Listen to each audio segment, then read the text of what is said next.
Deep in the heart of the countryside lay a place shrouded in mystery. It was called Whispering Woods. Locals told tales of strange occurrences within its shadowy depths. Some spoke of disembodied whispers carried on the wind. Others swore they'd seen ghostly figures flitting among the trees. Most people avoided the woods altogether. The trees of Whispering Woods stood tall and imposing, their branches intertwined overhead, creating a dense canopy. Sunlight struggled to penetrate the thick foliage, casting long and eerie shadows on the forest floor. An unnatural silence permeated the woods, broken only by the occasional snap of a twig or the rustle of unseen creatures in the undergrowth. As the sun began its slow descent, casting long shadows across the forest floor, a group of friends approached the edge of Whispering Woods. They were excited to spend a weekend camping, unaware of the eerie secrets that awaited them beneath the trees. The group consisted of 4 friends: Jake, Emily, Ben, and Chloe.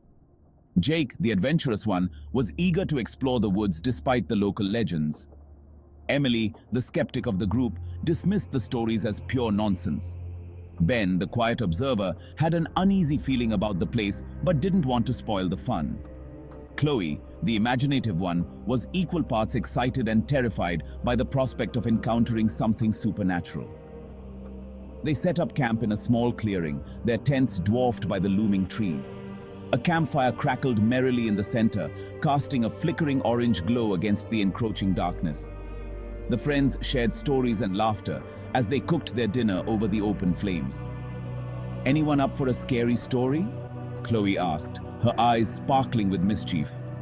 Ignoring Ben's apprehension, Chloe launched into a spooky tale about a group of hikers who had disappeared in the woods, never to be seen again.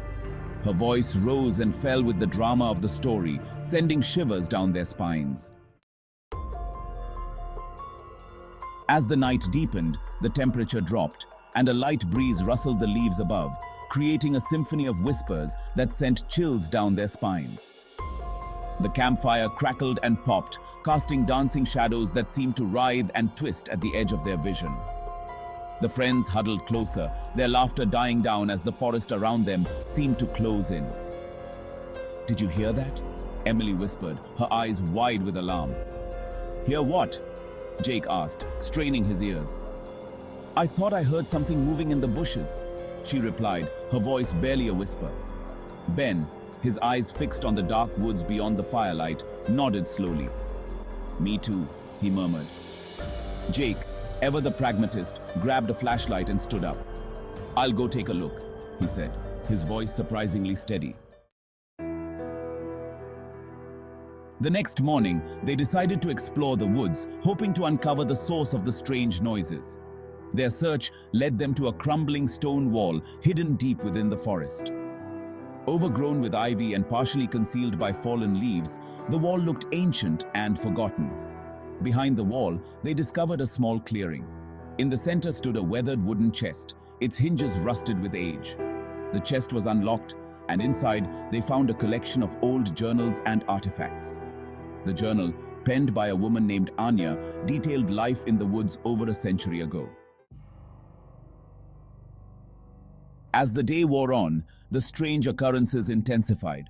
Whispers followed them through the woods, seeming to emanate from the trees themselves. Shadows danced at the edge of their vision, taking on vaguely human shapes. Chloe swore she saw the ghostly figure of a young woman watching them from the tree line, her sorrowful eyes boring into their souls. "This is starting to freak me out," Emily admitted, her usual skepticism shaken. "Me too," Ben agreed, his voice barely a whisper. Even Jake, who had been so eager to explore the woods, couldn't deny the growing sense of unease. That night, as they huddled around the campfire, the friends made a decision. They would try to contact the spirits of the woods, hoping to appease them and find a way to break the curse that seemed to hang over the forest. Using Anya's journal as their guide, they gathered in the clearing where they had found the chest. As they chanted, the wind picked up, swirling around them with unnatural force. The trees swayed and groaned, their branches reaching out like skeletal fingers. The air crackled with energy, and a cold, ethereal mist seeped up from the ground, enveloping them in its clammy embrace. Suddenly, a blinding light erupted from the center of the clearing, throwing the friends backward. When they could see again, they found themselves face to face with two translucent figures. One was a young man with kind eyes and a gentle smile. The other was a young woman with long flowing hair and a look of profound sadness etched on her face. "You have awakened us," Thomas said, his voice a soft whisper that seemed to come from all around them. "We have been trapped here for so long," Anya added, her voice filled with longing and despair, "bound to this place by our love and our grief." "You are the first who have ever heard our plea," Thomas said, his translucent hand reaching out to touch Chloe's shoulder. "Please, you must help us break this curse." "How can we help?" Jake asked, his initial fear replaced by a wave of sympathy for the two lost souls. Anya's form flickered, her sadness almost unbearable to witness.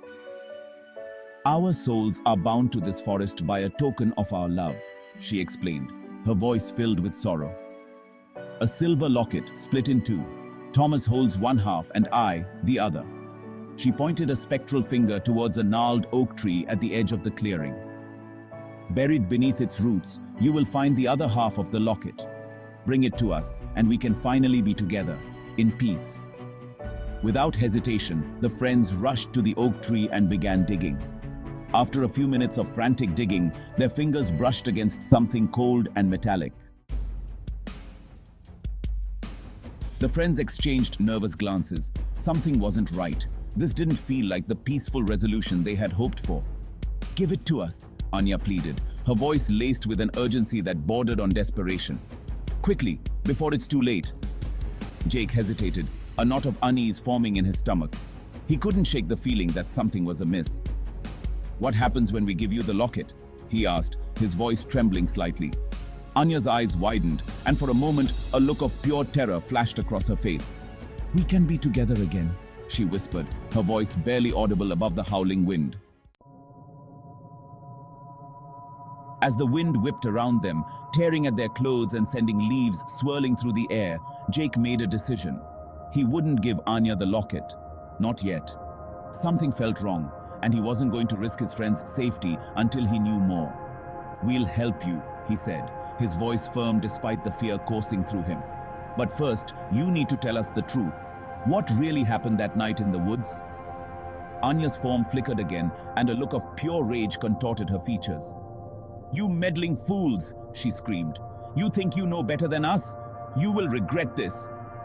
The locket halves slipped from Jake's grasp. They clattered to the ground, the two halves rolling away in opposite directions. The ghostly figures of Thomas and Anya let out ear-splitting shrieks, their forms twisting and contorting in fury. The friends huddled together, their eyes wide with terror as the clearing around them dissolved